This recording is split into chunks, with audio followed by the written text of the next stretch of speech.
అందరికీ నమస్కారం అండి. ముందుగా మన యూట్యూబ్ ఛానల్‌కు స్వాగతం. కార్తీక మాసం 2వ రోజు భగిని హస్త భోజనం వేడుకగా జరుపుకుంటాం.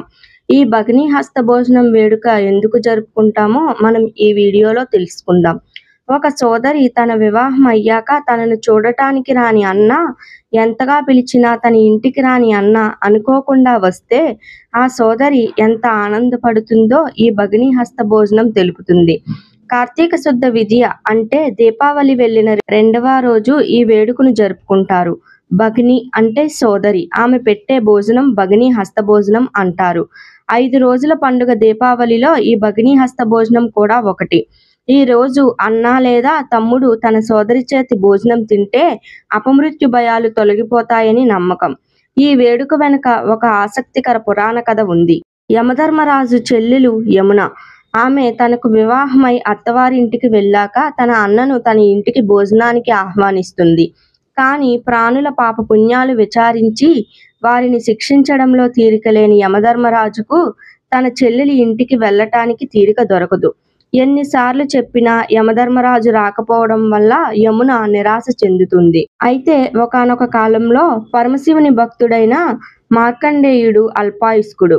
ఆ సంగతి తెలిసి అతను పరమశివుని శరణు వేడుతాడు. మార్కండేయుని అంత్యకాలం సమీపించడం వల్ల యమధర్మరాజు అతని ప్రాణాలు తీయడానికి యమపాశాన్ని విసరబోగా మార్కండేయుడు తనను శరణు వేడాడు కాబట్టి అతనిని విడిచిపెట్టమని చెప్తాడు. కానీ జీవుల మరణాల పట్ల ఖచ్చితంగా పక్షపాతం లేకుండా వ్యవహరించే యముడు అందుకు ఒప్పుకోడు. మార్కండేయుడు ప్రాణాలు తీయటానికి యమపాశాన్ని విసురుతాడు. భయంతో శివలింగాన్ని ఆలింగనం చేసుకుంటాడు మార్కండేయుడు. ఆ పాశం వెళ్లి శివలింగాన్ని తాకుతుంది.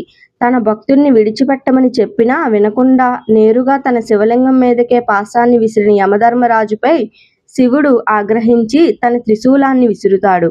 యముణ్ణి తరిమిన శివుని త్రిశూలం ఎంతటిదో తెలిసిన యముడు దాని దాటి నుంచి తప్పించుకోవడానికి పరుగెత్తుతాడు.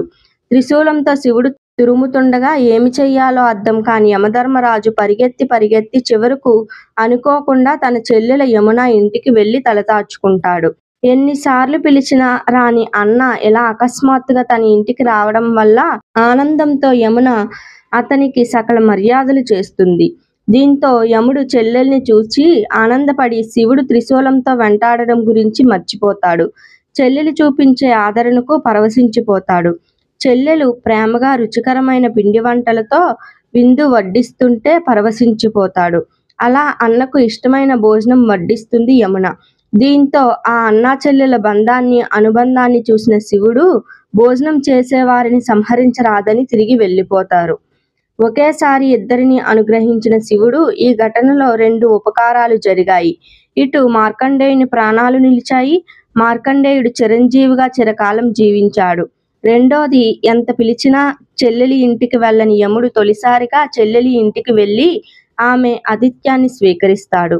అన్నకు తృప్తికరంగా భోజనం పెట్టాలన్న యమున చిరకాల వాంఛ నెరవేరుతుంది. శివుడు ఆగ్రహానికి గురి కాకుండా తనకు రక్షణ కల్పించి తన కోసం చెల్లెలు చేసిన అతిథి మర్యాదలకు యముడు ముగ్ధుడవుతాడు. చెల్లెల్ని తనకి ఇష్టమైన వరం కోరుకోమంటాడు.